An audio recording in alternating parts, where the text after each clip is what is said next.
Hello साथीहरु, तपाईहरु सम्पूर्णमा नमस्कार। म दिलबहादुर पुलामी। आज म तपाईहरु माझमा नेपालका मुख्य नदीहरुमध्ये कर्णाली नदीको बारेमा समग्र जानकारी दिनको निम्ति तपाईहरुको माझमा म उपस्थित भएको छु। यस भिडियोलाई अन्तिमसम्म हेर्नुहोला, किनभने यस भिडियोमा भएका विषयवस्तुहरु तपाईहरुको लागि अति नै महत्त्वपूर्ण हुन सक्छ। हुन्छ, अब हामी विषयवस्तुतर्फ लाग्नेछौं। कर्णाली नदी। कर्णाली नदीका पनि 7 वटा सहायक नदीहरू छन्। यी सहायक नदीहरूलाई परीक्षाको दृष्टिकोणले दुई तरिकाबाट हामी विभाजन गर्न सक्छौं। एउटा पूर्वदेखि पश्चिम है, एउटा पूर्वदेखि पश्चिमतर्फ क्रमशः अथवा पश्चिमदेखि पूर्व क्रमशः भनेर सोध्न सक्छ एक्जाममा। अर्को रहेको छ ठुलोदेखि सानो अथवा सानोदेखि ठुलो क्रममा मिलाउनुहोस् भनेर पनि सोध्न सक्छ। अथवा यस्तो नभएर सबैभन्दा पूर्वमा भएको कर्णालीको सहायक नदी कुन हो, अथवा सबैभन्दा पश्चिममा रहेको कर्णालीको सहायक नदी कुन हो, अथवा सबैभन्दा ठुलो सहायक नदी कुन हो, अथवा सबैभन्दा सानो सहायक नदी कुन हो। यसरी जुनसुकै तरिकाबाट पनि तपाईहरुलाई एक्जाममा क्वेशन आउन सक्छ। त्यसकारणले हामी पहिला सुरुमा हेर्ने छौं सहायक नदीहरू पूर्वदेखि पश्चिमतर्फ क्रमशः है। पूर्वदेखि पश्चिमतर्फ क्रमशः हामी हेर्ने छौं। यसको सूत्र रहेको छ, अनि यहाँ चाहिँ एउटा सूत्र रहेको छ साठु मोती हुई बुसे। अथवा यहाँ चाहिँ भन्न खोजेको यो सेन्टेन्सले भन्न खोजेको के त भन्दा, यो सूत्रले भन्न खोजेको के त भन्दा, दुईजना साडु रहेछन् है। यो साडुलाई साडु सम्झिनुस्। अनि दुईजना साडु रहेछन्, तिनीहरू रक्सी खाएछन् होटलमा। रक्सी खाइसकेपछि एउटा साडु चाहिँ बाटैमा हैन हरेमा पिसाब दिसाब भएर हुई बसेछ भनेपछि एउटा साडु चाहिँ बल्ल तल कहाँ पुगेछ त भन्दा आफ्नो घर पुगेछ। अनि बुढीले सोधेछ खै त हैन दाइभाइ सँगै गएको, साडु सँगै गएको, खै त अर्को अनि कहाँ जानुभयो भनेर सोधेछ। त्यही अवस्थामा चाहिँ एउटा साडुले के भनेछ त भन्दामा साडुको सट्टामा उसले के भनेछ भन्दा साठु अनि मुती भनेको पिसाब फेरि भन्न खोज्या हो, हुई बुसे अथवा साडु चाहिँ के त बाटैमा पिसाब फेरेर हुई बसे भन्न खोज्या है त।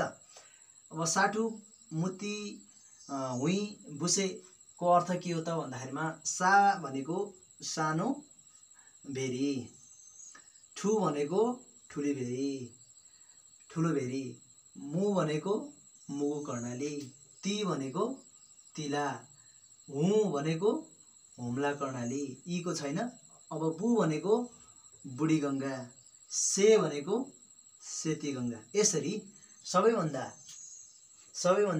पूर्वमा भएको नदी सानो भेरी हो भने सबैभन्दा पश्चिममा रहेको नदी भनेको के हो त भन्दा सेती गंगा हो। केसको त कर्णाली नदीको। अब हामी यसरी अर्को हेर्ने छौं। अर्को भनेको सहायक नदीहरू ठुलोदेखि सानो। अब यहाँ पनि एउटा राम्रो सूत्र रहेको छ।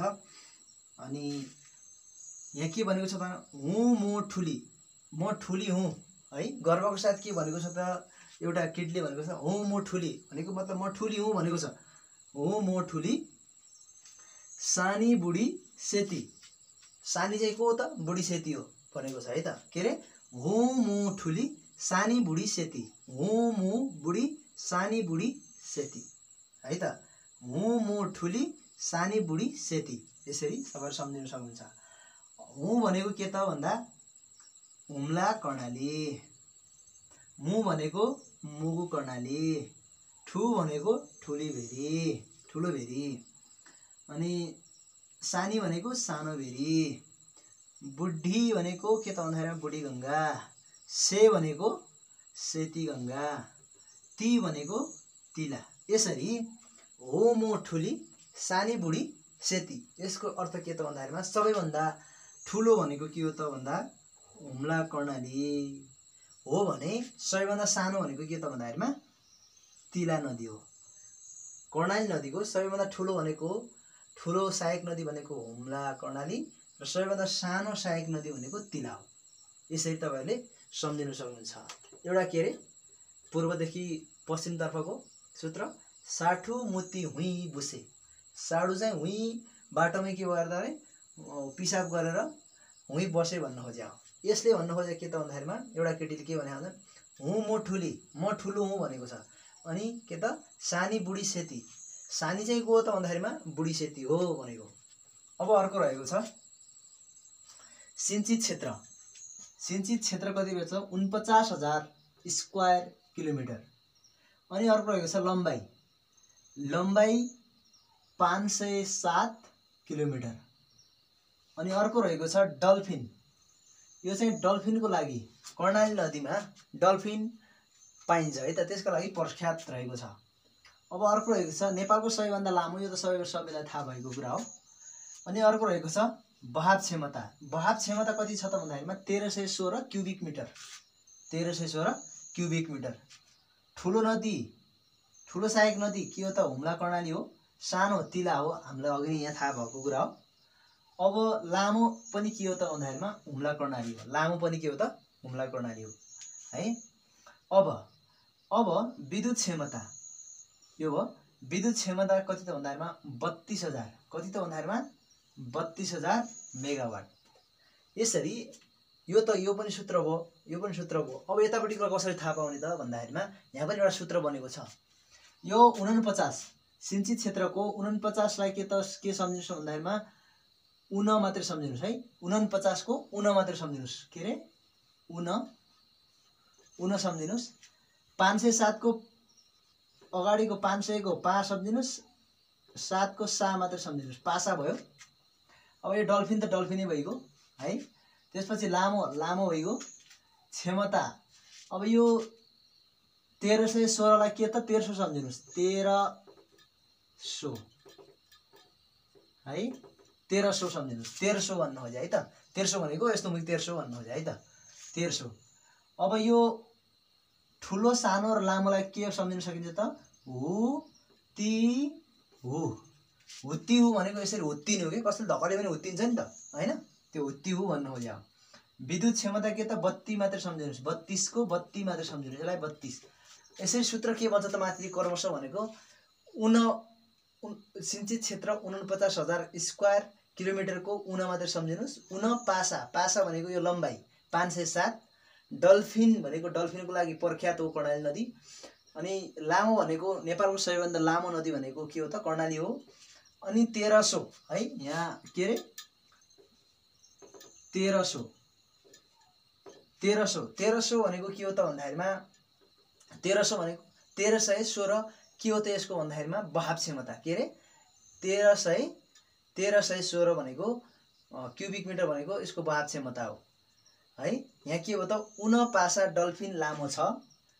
उन पासा भनेको डल्फिनलाई उन, अनि डल्फिन चाहिँ एकदमै लामो छ। के कस्तो बनाएर त भन्दा 1300 बनाइ, नत्र भने के हुन्छ त भन्दाखेरिमा हुत्तिउ भनेको हुत्याउँछ भनेको, नत्र भने हुत्याउँछ भनेको है। म बत्ती बाल्छु, म चाहिँ बत्ती बाल्छु। अँधेरोमा माछा मार्न गएको रहेछन् दुईजना साथीहरू।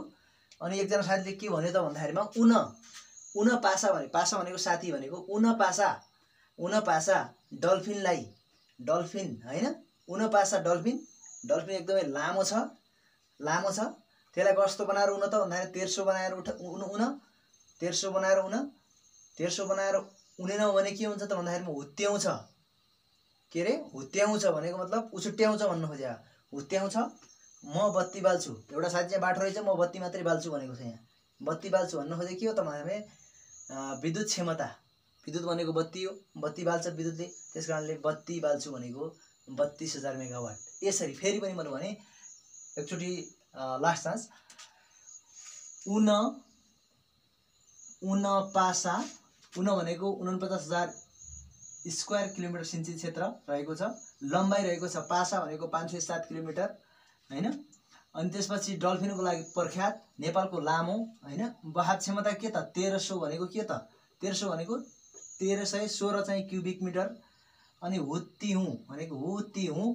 त्यसपछि विद्युत क्षमता कति भन्दाखेरि 32,000 मेगावाट। यसरी के भन्ने त सूत्र भन्दाखेरि उन पासा डल्फिन लामो छ 1300 बनाइ, नत्र हुत्याउँछ त्यो डल्फिनले, म चाहिँ बत्ती बाल्छु भनेर एउटा साथी चाहिँ बाटो रहेछ, त्यसले बत्ती मात्रै बाल्ने काम गर्दो रहेछ। आशा छ तपाईहरुले यसलाई पनि बुझ्नु भएको छ। घरिघरि रिपिट गरेर तपाईले हेर्न सक्नुहुन्छ। यसको अर्थ चाहिँ तपाईँले बुझ्नु भएको छ होला। हुन्छ, यस्तै खालको भिडियोहरू तपाईँहरू चाहनुहुन्छ भने यस भिडियोलाई चाहिँ लाइक, कमेन्ट, सेयर र यस च्यानललाई सब्स्क्राइब गर्न चाहिँ नभुल्नुहोला। हवस् त, धन्यवाद, नमस्कार।